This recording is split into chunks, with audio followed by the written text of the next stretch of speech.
Hello students, welcome back to my channel Shiksha competition. और आज का हमारा जो नेक्स्ट टॉपिक है ये यूनिट 2 जो हम पढ़ रहे हैं यूजीसी नेट हिंदी। यूनिट 2 का सेकंड पार्ट है ये। एक पार्ट हम इसका पहले पढ़ चुके हैं और माफ़ी चाहती हूँ आज के लिए। कल ही वीडियो आपको मिल जाती, लेकिन क्या है कि तबीयत थोड़ी ठीक नहीं है, खांसी जुकाम ज़्यादा है, तो प्लीज़ आज के लिए एडजस्ट कर लेना। क्योंकि क्वेश्चन तो बहुत अच्छे हैं, बहुत ज़्यादा तो नहीं है, लेकिन हाँ जो हैं वो बहुत ही इम्पोर्टेंट हैं और इनसे आपको ज़रूर आइडिया लगेगा कि आपको किस तरीके के क्वेश्चन परीक्षा में देखने को मिलेंगे। तो प्लीज़ आप चैनल को सब्सक्राइब लाइक ज़रूर कर देना और थोड़ा सा प्लीज़ एडजस्ट कर लेना, क्योंकि आज आवाज़ शायद आपको सही सुनाई नहीं देगी और हो सकता है ज़्यादा मैं बोल भी नहीं पाऊँ, लेकिन आपको क्वेश्चन सारे याद करने हैं। तो चलते हैं, हम बिना देरी किए स्टार्ट करते हैं। कौन सा ग्रंथ है जो देव कवि का नहीं है इनमें से? तो यहाँ पर आप देखेंगे देव कवि का कौन सा ग्रंथ नहीं है। एक मिनट, ये वाइट कलर का हो रहा है ब्रश, तो हम ये ले लेते हैं। कौन सा ग्रंथ है जो देव कवि का नहीं है? तो भाव विलास देव कवि का है, जाति विलास, देवचरित, प्रेम चंद्रिका और काव्य प्रकाश। तो जो काव्य प्रकाश है ये किसका है? चिंतामणि का है, ये देव कवि का नहीं है।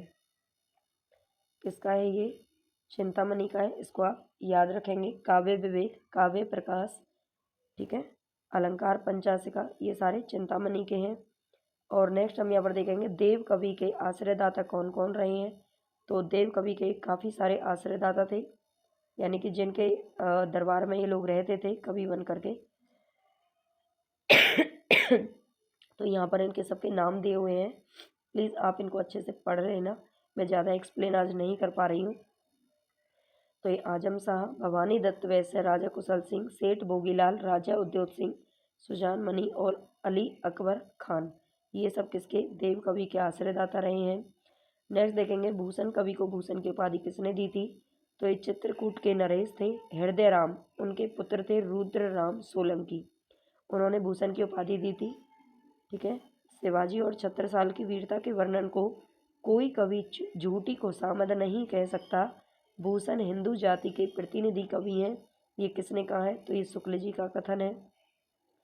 आप वीडियो को पॉज करके आप अच्छे से एक दो बार इनको पढ़ लेना। मैं ज़्यादा आज नहीं बता पाऊँगी, ज़्यादा एक्सप्लेन नहीं कर पा रही हूँ, तो खांसी बहुत ज़्यादा है इस वजह से।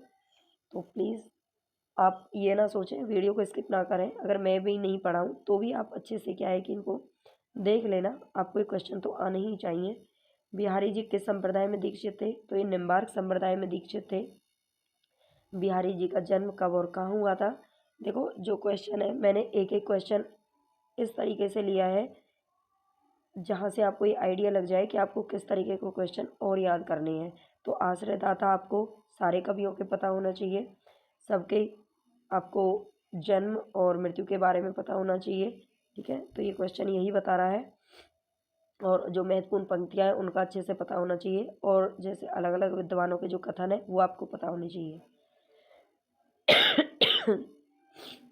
तो बिहारी जी का जो जन्म है वो 1595 ईस्वी में होता है। कहाँ पर? बसुआ गोविंदपुर के समीप, ग्वालियर, यानी कि मध्य प्रदेश के रहने वाले थे, एमपी के। ये आप ध्यान रखेंगे। नहीं पराग नहीं मधुर मधु, नहीं विलास माही काल, अली कली ही सो वह तो अरूपा कौन हवाल। बिहारी ने ये लाइन लिख करके ये पत्र लिखा था और किसको भेजा था? राजा जयसिंह को भेजा था। ठीक है, इसके पीछे की एक कहानी है तो वो शायद आपको पता होगी। और शुक्ल जी के अनुसार बिहारी सतसई की 5 टीकाएँ मिलती हैं। तो ये 5 टीकाएँ कौन सी हैं बिहारी सतसई की? कृष्ण कवि ने सॉरी कृष्ण कवि ने टीका लिखी थी हरि प्रकाश टीका, हरि प्रकाश के नाम से। लल्लू लाल ने टीका लिखी थी लाल चंद्रिका, और सरदार कवि की टीका लिखी थी सरदार कवि ने। सुरती मिश्र की टीका लिखी गई थी सुरती मिश्र के द्वारा, और जगन्नाथ दास रत्नाकर ने लिखा था बिहारी रत्नाकर। ठीक है, तो ये बिहारी सतसई के ऊपर जो टीकाएँ लिखी गई हैं ये भी शुक्ल जी के अनुसार 5 मानी गई हैं, तो इनको आप अच्छे से याद रखेंगे। सूर, तुलसी और केशव के बाद बिहारी को चौथा रत्न सूर, तुलसी और केशव के बाद बिहारी को चौथा रत्न किसने चुना है? तो लाला भगवान दीन ने चुना है। नेक्स्ट देखें आप, कौन सा ग्रंथ है जो घनानंद के द्वारा रचित नहीं है? तो नहीं वाले तो आप अच्छे से क्वेश्चन याद रखा करें, क्योंकि आजकल जो ट्रेंड चल रहा है वो नहीं वाले क्वेश्चन का ज़्यादा है। ठीक है, 4 ऑप्शन दे देंगे और उसमें से पूछ लेंगे कि ये कौन सा इसमें से नहीं है। तो जब आप पेपर देने बैठे तो आप इसको तो पहले ही हाईलाइट कर लें, ताकि आपको मतलब पूरी जो आपकी नज़र है ना वो एकदम दृष्टि इसी पर पड़नी चाहिए, इसी शब्द पर, तभी आप पेपर को सही कर पाओगे। तो कोकसार, कृपाकांड, सुजान सागर, इश्कलता, इश्कनामा, रस केली वल्ली और विरह लीला, कौन सा ग्रंथ है जो घनानंद ने नहीं रचा है? तो ये इश्कनामा जो ग्रंथ है ये किसका है? बोधा कवि का है इश्कनामा। इश्क बोधा, सॉरी इश्क लता और इश्क नामा। नाम का क्या होना चाहिए? बोध, है ना। नाम और बोध ज़्यादातर आप पढ़ते होंगे व्याकरण में, एक जैसा इनका अर्थ होता है। और इश्क लता, लता घनानंद, ठीक है। घनी घनी लताएं फैली हुई हैं, ऐसे करके आप याद कर लेना। ये इनमें कन्फ्यूजन वाले कुछ क्वेश्चन होते हैं जो आपको अच्छे से याद रखने हैं। घनानंद की रचनाओं का सर्वप्रथम प्रकाशन किसने करवाया था? तो ये भारतेंदु जी ने किया था, सुंदरी तिलक नामक रचना में। इनकी एक रचना है सुंदरी तिलक, ये रचना भी आप ध्यान रखेंगे। और इसमें रचनाओं का सर्वप्रथम प्रकाशन करवाया था भारतेंदु ने। घनानंद की रचना है इसमें, ये आप ध्यान रखेंगे। रीतिकाल की बौद्धिक विरह अनुभूति, निष्प्रांता और कुंठा के वातावरण में घनानंद की पीड़ा की टीस सहसा हृदय को क्या कर देती है? चीर देती है, चीर देती है। यह किसका कथन है? तो रामधारी सिंह दिनकर जी ने बोला है। स्वच्छंद वृत्ति वालों की संवेदना अनेक प्रकार की हो सकती है, पर मध्यकाल के इन स्वच्छंद कर्ताओं की संवेदना केवल प्रेम की संवेदना थी। यह प्रेम की पीर के पक्षी थे। क्या थे? प्रेम की पीर के पक्षी थे। यह किस आलोचक का कथन है? तो विश्वनाथ प्रसाद मिश्र का है। इसी से मिलता जुलता एक कथन घनानंद के बारे में शुक्ल जी ने भी बोला है। प्रेम की पीर के कवि कहा है उनको, ठीक है। और इन्होंने प्रेम की पीर के पक्षी कहा है। सारे ही जो उसमें रीति सिद्ध, रीति मुक्त और रीति, ठीक है, जो ये 3 वर्गीकरण किया गया है रीति काल का, जो लक्षणों में लिखते हैं वो कौन से होते हैं? तो रीतिबद्ध होते हैं। और रीति सिद्ध बिहारी जी माने जाते हैं। वैसे तो काफ़ी सारे हैं लेकिन बिहारी जी का नाम आता है। और ये रीति मुक्त कवि थे, जो लक्षणों से मुक्त मतलब अपनी स्वच्छंदता से कविताएं करते थे। तो इनको प्रेम के पीर के पक्षी किसने कहा है? विश्वनाथ प्रसाद मिश्र ने कहा है। इस तरह के जो कथन है वो आपको याद रखने हैं। यूरोप में बिहारी सतसई के समक्ष कोई रचना नहीं है। यह कथन बिहारी सतसई के संदर्भ में किसका है? तो जाहिर सी बात है, जो यूरोप का बंदा होगा वही ऐसा बोलेगा, है ना।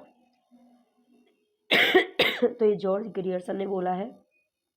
कौन से आचार्य हैं, मतलब इनमें से कौन से कवि हैं जो आचार्य कवि नहीं है? आप रीति में कुछ आचार्य और कुछ कवि या दोनों भी माने गए हैं। तो इनमें से केशवदास, चिंतामणि और भिखारी दास, ये तीनों आचार्य कवि माने जाते हैं, लेकिन ब्रजवासी दास आचार्य नहीं माने जाते। ठीक है, यहाँ पर मैंने कुछ महत्वपूर्ण पंक्तियाँ ली हैं जो एग्जाम में पूछी जानी है, तो उनको आप अच्छे से याद रखेंगे। रावरे रूप की रीति अनूप, नया नया लागत ज्यों ज्यों निहारिए, ये घनानंद की है।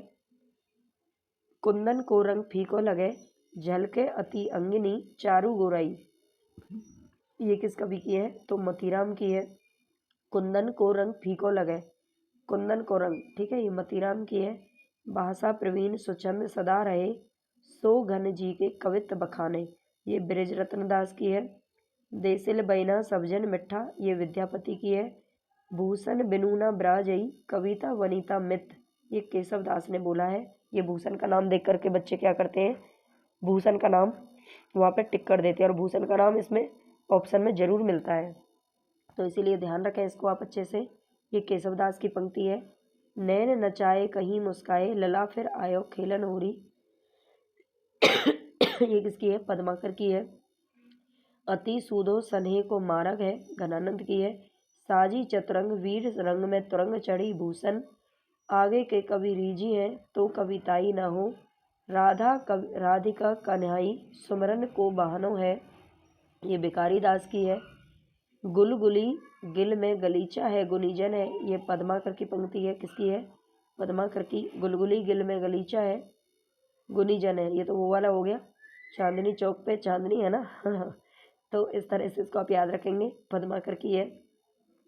पानी परात को हाथ छुयो नहीं, नैनन के जल सो पग धोए, ये नरोत्तम दास की पंक्ति है। काव्य की रीति सीखी, सुखविन सो देखी, सुनी बहुलोक की बातें, ये भिखारी दास ने लिखी है। बहुलोक की बातें कौन सुनता है भाई? भिखारी को तो सुनने को मिलती है ना। तो ये भिखारी दास की है।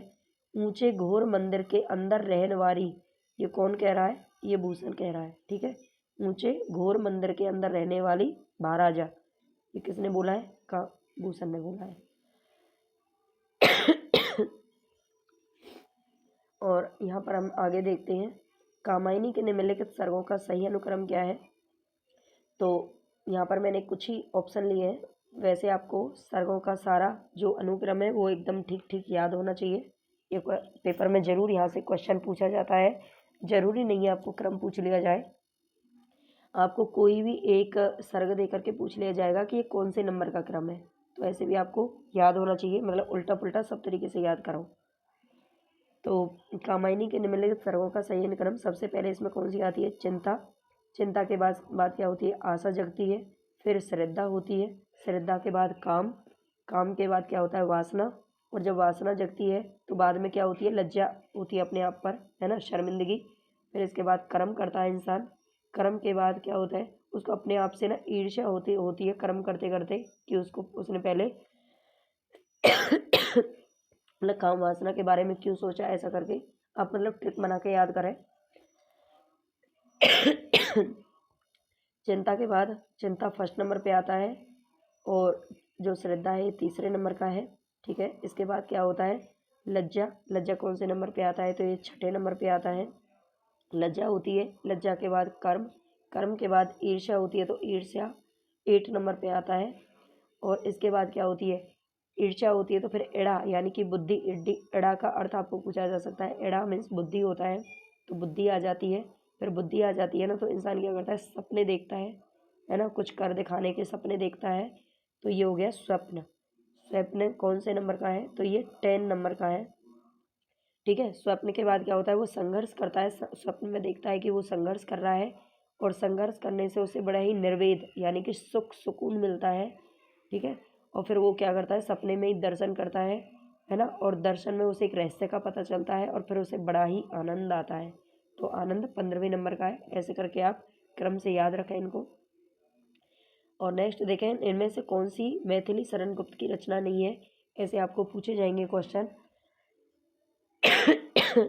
जरूरी नहीं है मैथिली शरण गुप्त यानी कि कोई भी कवि दे करके रचनाएं आपको पूछी जाएंगी। तो किसान, विकट भट्ट और केशव की कथा, ये मैथिली शरण गुप्त की है, लेकिन जो इनमें राष्ट्रीय भारती है ये इनकी रचना नहीं है। राष्ट्रीय भारती की जगह पर यहाँ पर भारत भारती, कौन सी है? भारत भारती जो रचना है वो इन्होंने लिखी थी, जिसको क्या कर दिया गया था? प्रतिबंध किया गया था, किसके द्वारा? अंग्रेजों के द्वारा, ठीक है। तो भारत भारती इन्होंने लिखा था, यहाँ पर राष्ट्रीय भारती दे दिया है थोड़ा सा रचना को बदल करके, तो इसको आप ध्यान रखेंगे। और इनको राष्ट्रीय कवि की उपाधि दी गई थी, है ना। राष्ट्रीय भारती देख करके ना अचानक से दिमाग में भारत भारती ऐसा लगता है कि जैसे यही सही है, तो ये सही नहीं है, इसको आप ध्यान रखना।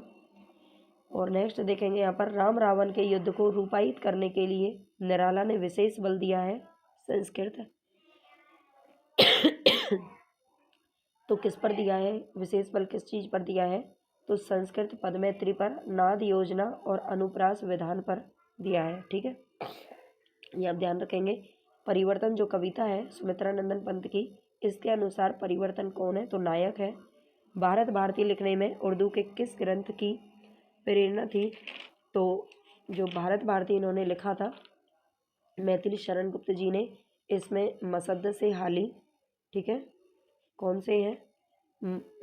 मसद्द से हाली, इसकी तो है ही है। बाकी इसके बाद मोहम्मद कैफ़े और भारत दर्पण के लेखक ब्रज मोहन दत्तात्रेय कैफ़े से इन्होंने प्रभावित होकर के क्या लिखा था?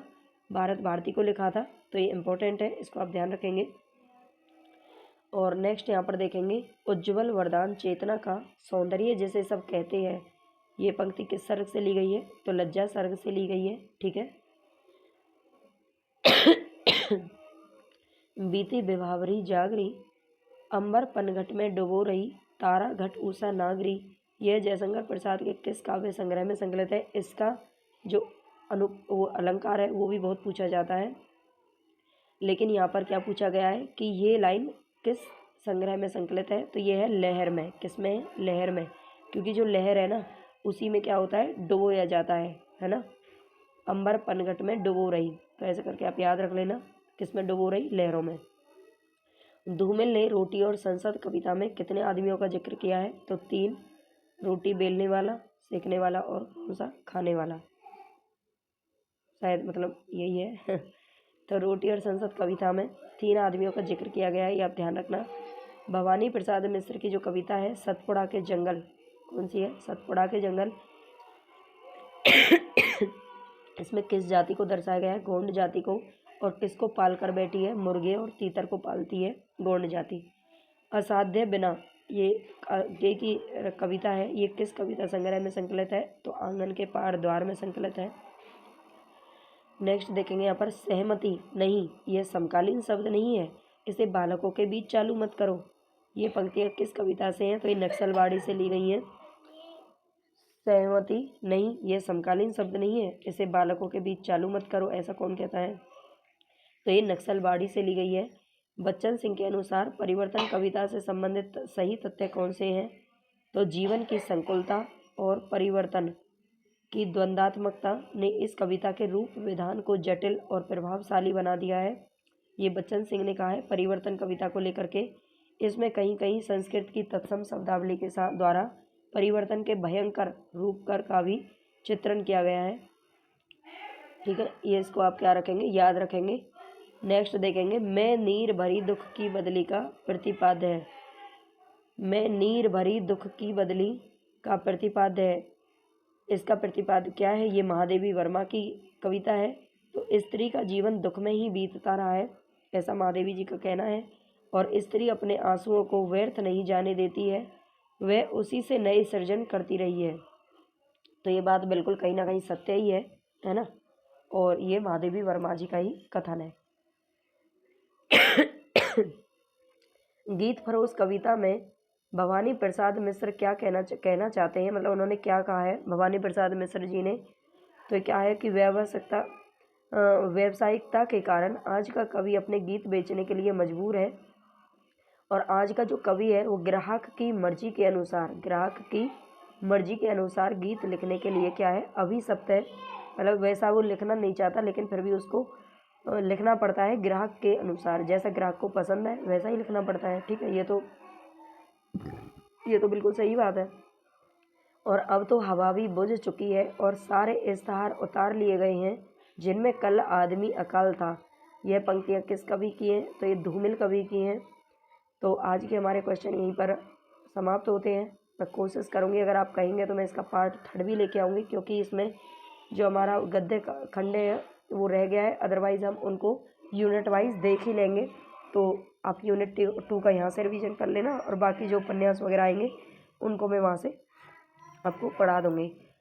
तो प्लीज़ चैनल को सब्सक्राइब ज़रूर कर देना, और प्लीज़ आज के लिए एडजस्ट कर लेना। आवाज़ ठीक नहीं है, कल तक कोशिश करूँगी तबीयत ठीक हो जाए। धन्यवाद।